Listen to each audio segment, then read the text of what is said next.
All right. Let's duplicate our background here again. And let's look at some of our more advanced tools. So the clone stamp tool was really one of the earliest tools that you would use for image editing, right? It's a very powerful tool, right? You can do a lot of it, but it does have its limitations and it does have areas where it can be improved upon. Directly above the clone stamp tool, you have a number of intelligent healing tools, right? That were introduced with the later versions of Photoshop. We're gonna go through some of the main ones now. First one we're gonna look at is the healing brush, right? The healing brush you use similar to the clone stamp, but the advantage of the healing brush is you don't have much settings to configure. It works like an intelligent clone stamp, so it automatically blends your image for you to the best of its ability. Notice that was with 100% hardness, right? And one sample.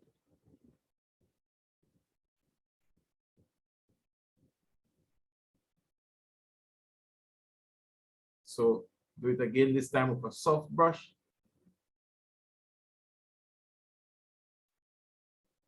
So again, it does its best to blend. You see the more fuzzy edges, but it does its best to blend your sample areas with the areas that you're covering up, so you don't have too much to worry about. And that's the reason why I don't want you using your healing brush tool or any of these tools in your homework, right? Because they'll make your job way too easy. And I know you can do it already.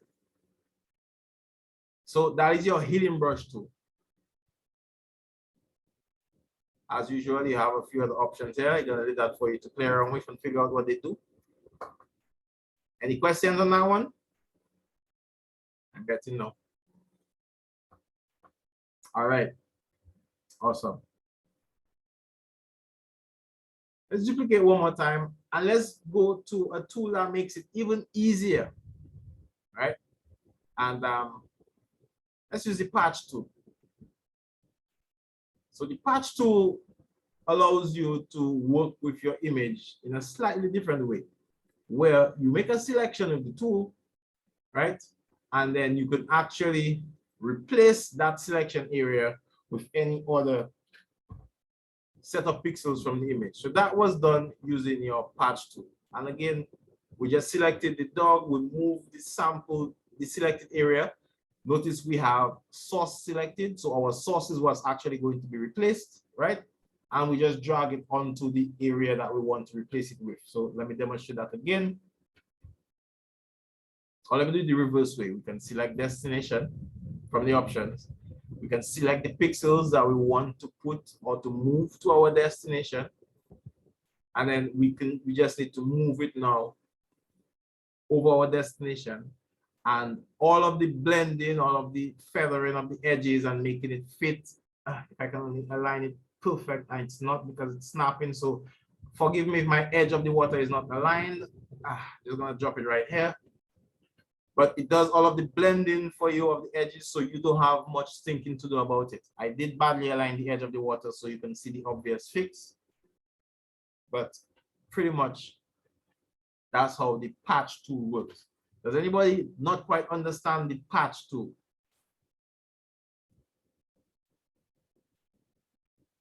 So if you select source here, it means you're going to replace the source.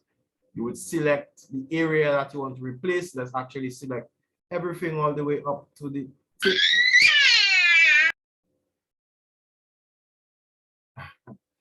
And then we find a sample to replace it with. Again, be careful to align your edges, your boundaries, your borders, so that it's not obvious where your fix is. That was better. And you have something that looks like this. Again, it did sort of break a pattern in the water here, but we can live with it for now. Questions on the patch? Or are we okay?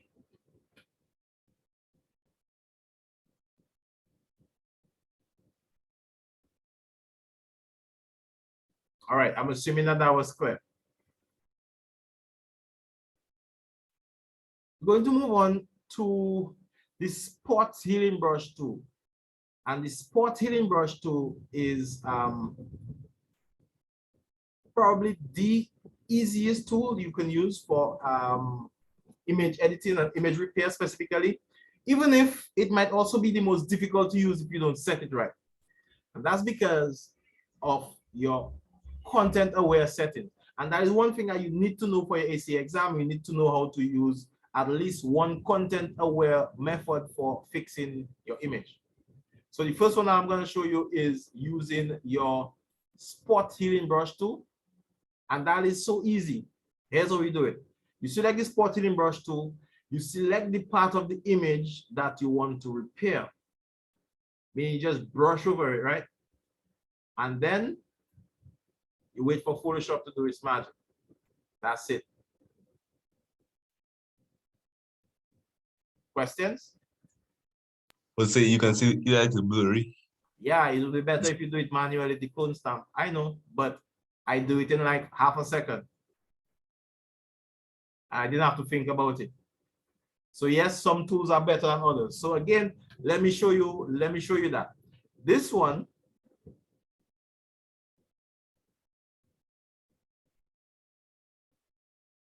I'm gonna name that layer spot healing brush.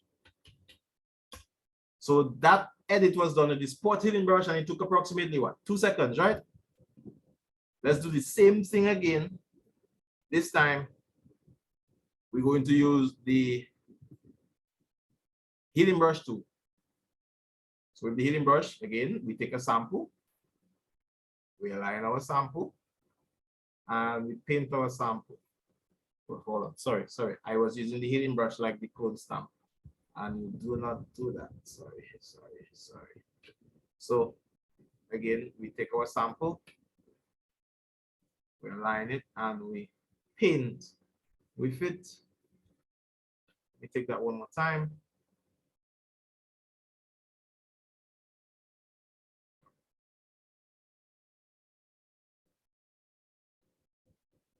Paint. All right. Then we want to get another sample because we cannot exactly do it with one sample to get the leash part of it.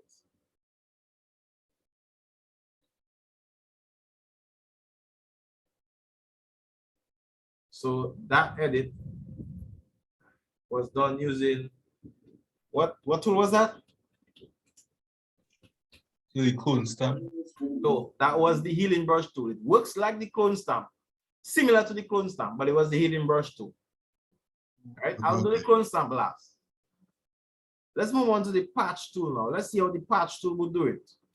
And remember, I'm trying to do it as quickly as possible, right? So let's name that one first. Let's call it patch tool. And what I want to do is select the area that I want to repair. Find the area that I want to repair it with. Align. And deselect. Could have gotten a little better there, but this one was done using the patch tool.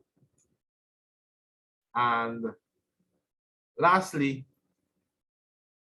the clone stamp tool.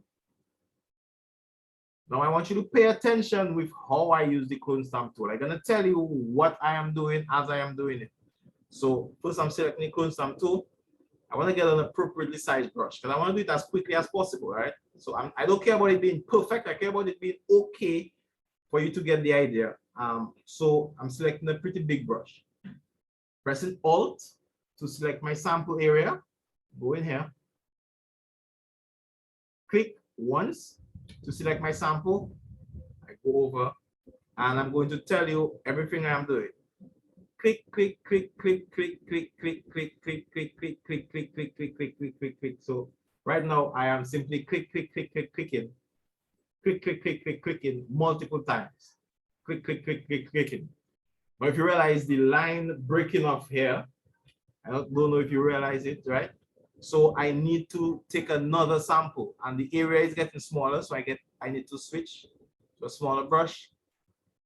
And I just want to fix up that little break in the line here, so I could take a sample from the other side so that I can join it a bit neater here. Let's keep it like that for now. And then I want to get the leash off, so I get a sample from the side of the leash, and I click, click, click, click, click, click, click, click, click, click, click, click, click, click, click, essentially multiple clicks to take it out. And that one was done using the clone stamp.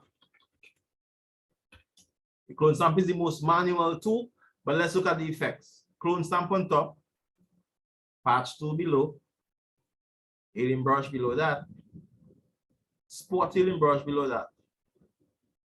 Which tool you think did the best job?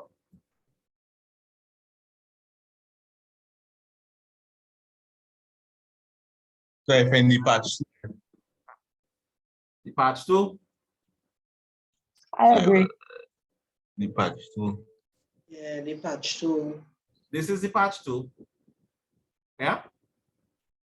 And this is the clone stamp. But I find the clone stamp do a good job too. Clone stamp does a good job, right? So the clone stamp is capable of doing the best job.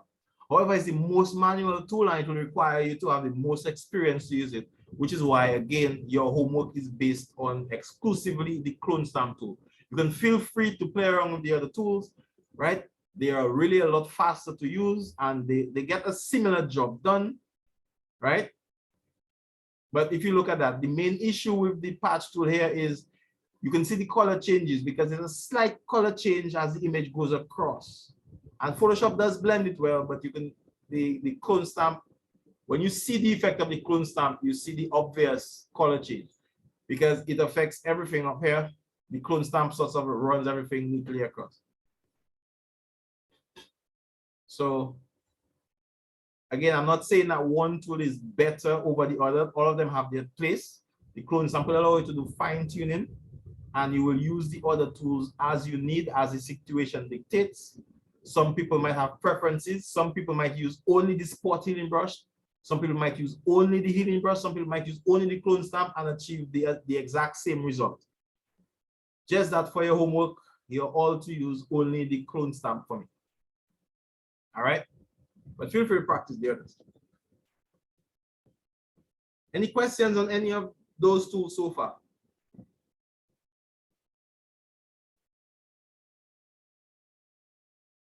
No. Okay, I want to show you a couple more options with the spot healing brush because the only option we used was ContentAware, right?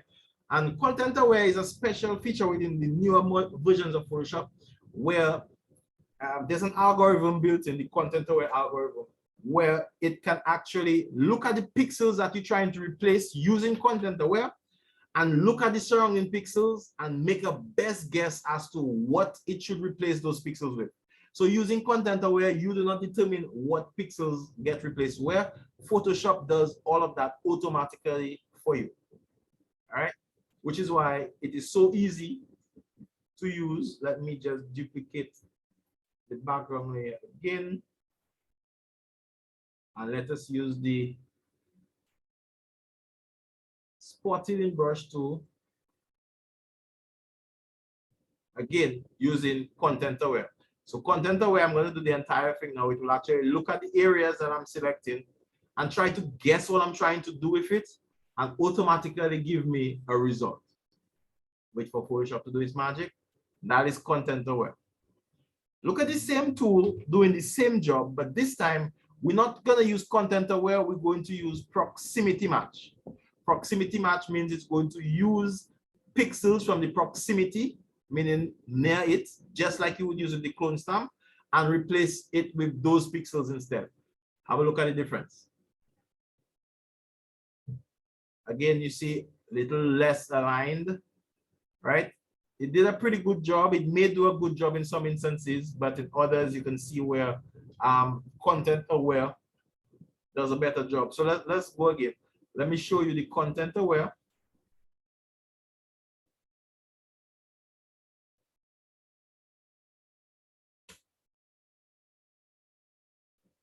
All right. You can see how the line, even though it does break it up a bit here, but it does connect the line because it detects that that is the water's edge here. Right.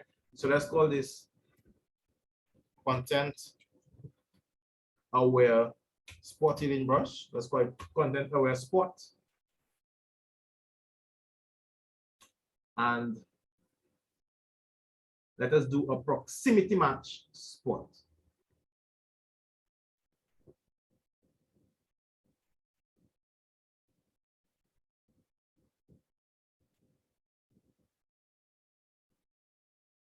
Right, so that would be, I'm gonna call it PM spot. So that will be a proximity match spot, and that will be a content aware spot healing brush. Which one does a better job?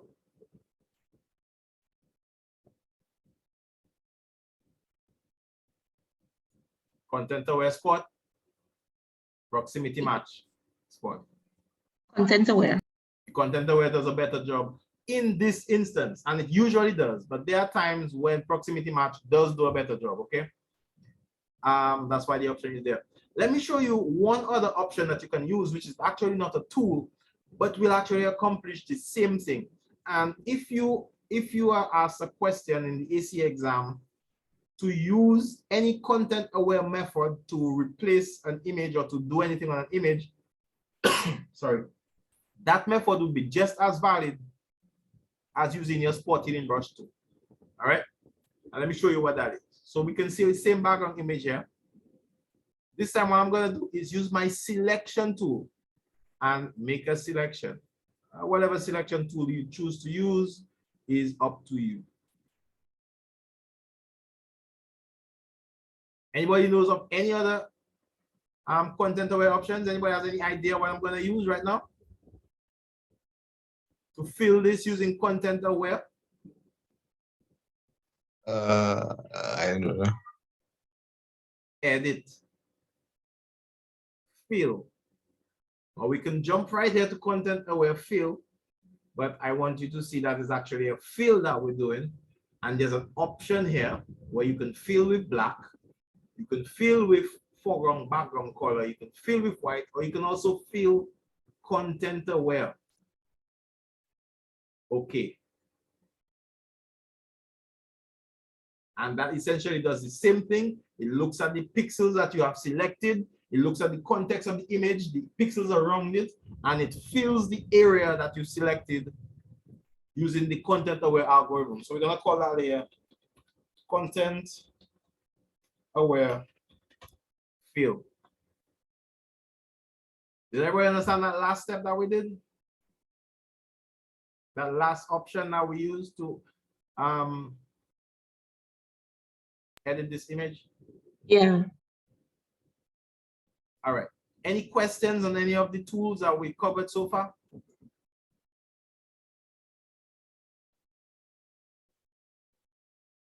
They all clear?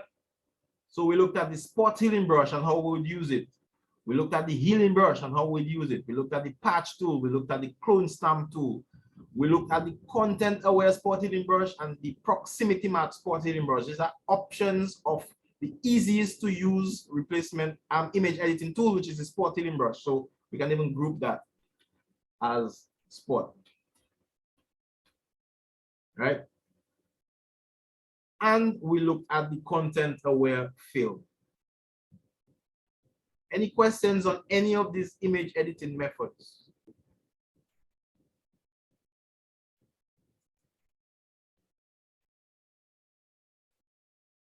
No, everybody's clear. So we can end here for the night. Yes, sir. All right, before we go, let me just quickly, it's already 8 o'clock. I don't want to keep you guys too very long, but let me just take a chance to run through your homework. I actually have a couple others here that I want to just run through quickly. Yes.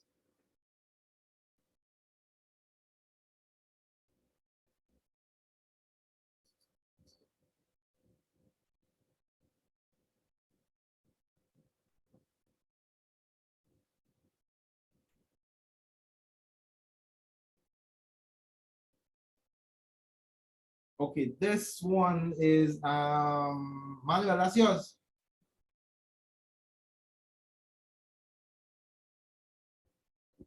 Yes, sir. All right. You used a number of linked smart objects. Yes?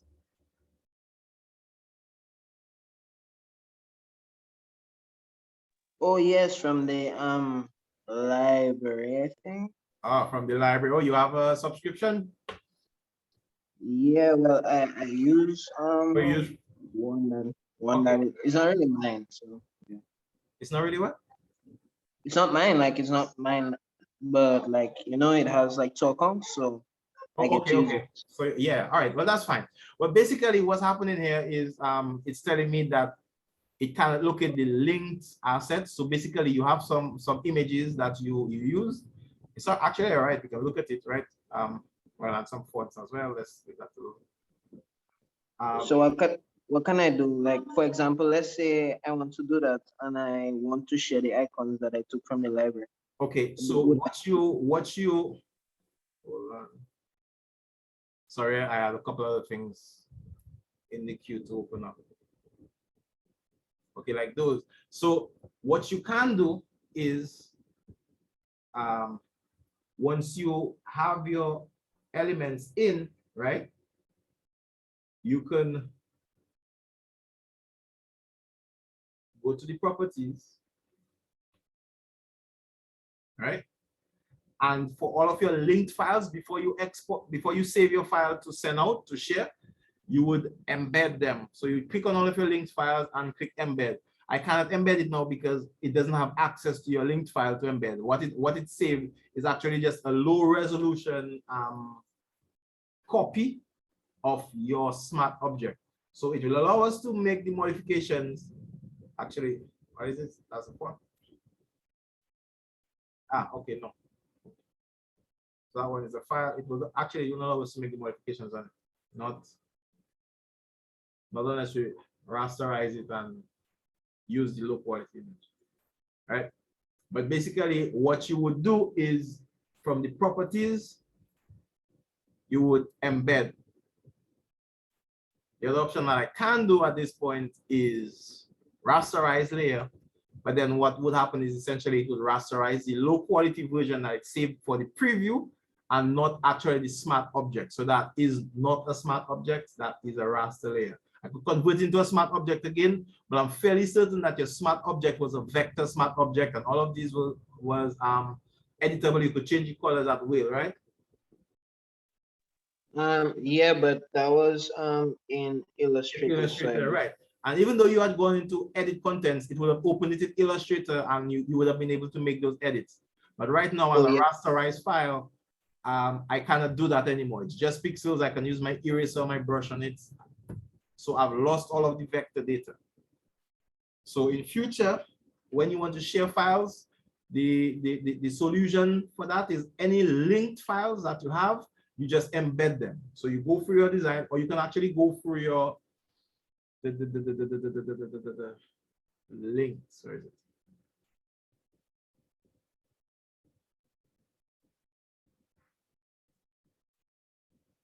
Oh, sorry, my bad. I actually thinking Illustrator there for a minute, but you go through, you know how to identify your linked smart objects. They will have like a little chain link there, and you would just not right click on them actually, but you do it from the properties, and you have an embed button. Okay, just like for the embedded, for the embedded smart objects, if you go into the properties, you have the option to convert it to a linked smart object here and save it as a file somewhere on your computer. You could do the reverse with the links, okay? But feedback on your card, I like it. I see you make use of multiple adboards, which is good for the two sides. So the card actually has a front and a back. We'll talk about adboards a little later on. All of your elements are well on the inside.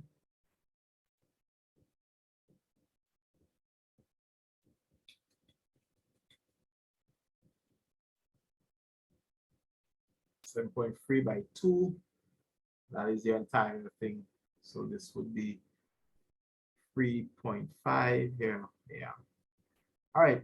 Nice. That's a pretty good job, Manuel. I like it.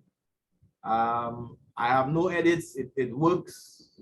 I would just say go ahead and run into production with it. Thank you, sir. Yeah, man. That will be my feedback.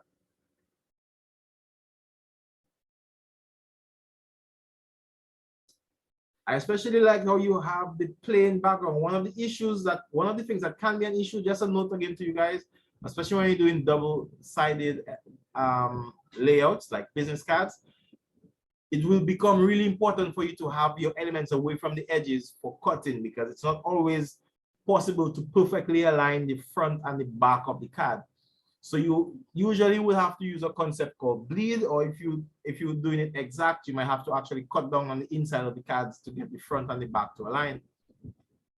But with the use of a plain color around the back like that, it makes it really easy to just make it black everywhere on the outside. So that way, once you cut the front of the card, the back automatically fits because the entire back is a solid color. Well, most of it anyway. The areas that are not going to be aligned will be in a solid color. So that is a really nice and well thought out card, man. So one question. On the card, yeah. Manuel, if I didn't know you were capable of it, I'd almost say you are there. I just play. All right, ask a question. So how the Adboard thing, like the Adboard, like the back of the card, like the front of the like the back of the card, yeah. Manuel, you want to answer a question? I'm not really familiar. I'm not also an illustrator also, but okay, so let me tell you, when you're creating your document, right? So let's say we're creating a new card, a width of 3.5 and a height of 2. We have the option, forget my resolution for now, all right? Just imagine it's 300. But we have the option to use a standard document, or we have the option to use what is called an Adboard. An Adboard is a special type of document that was recently introduced in Photoshop, right? And that allows you to work with multiple Adboards. So typically with Photoshop, you'll be working with a single document, right? But with the introduction of Adboards, you can actually have multiple Adboards forming part of your document.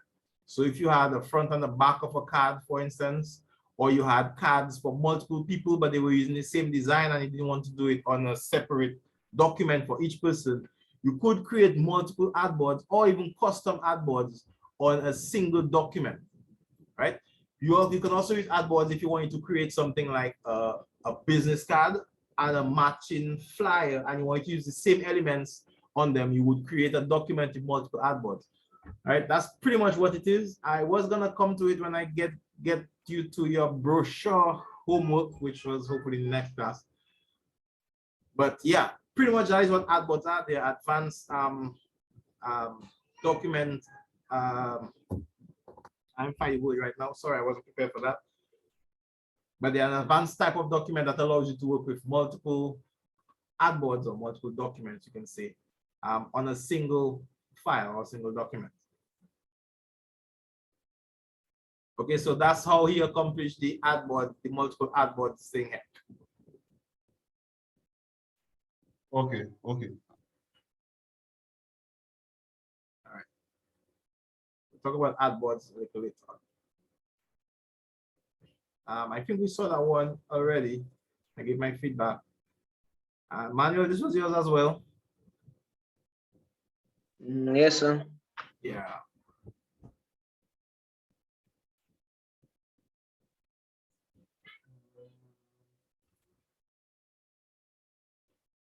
Oh, okay, I see what you did there. Do I have that font? I will make a few font edits here but I'm not sure I have your font. Oh. Let me see.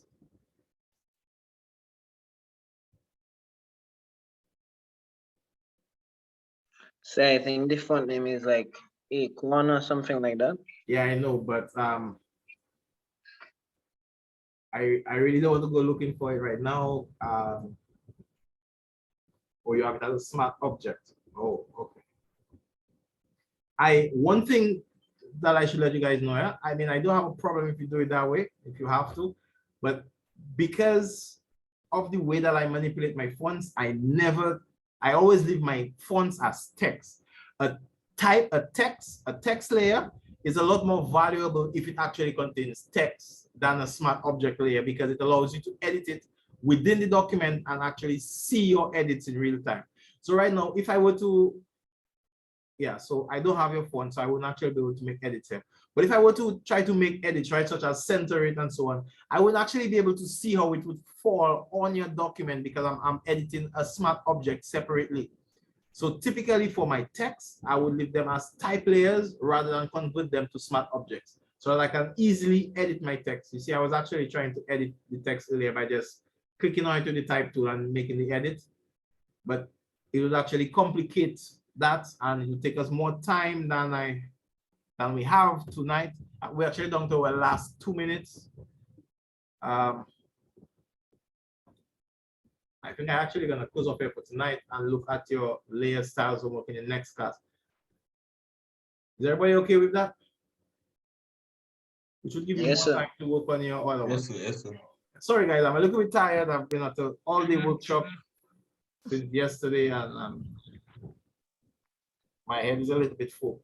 But you do have your homework for me, which is to repair a damaged photo, right? And for those of you who are still having issues with the layer styles or have not done it, I did see a few of you send it.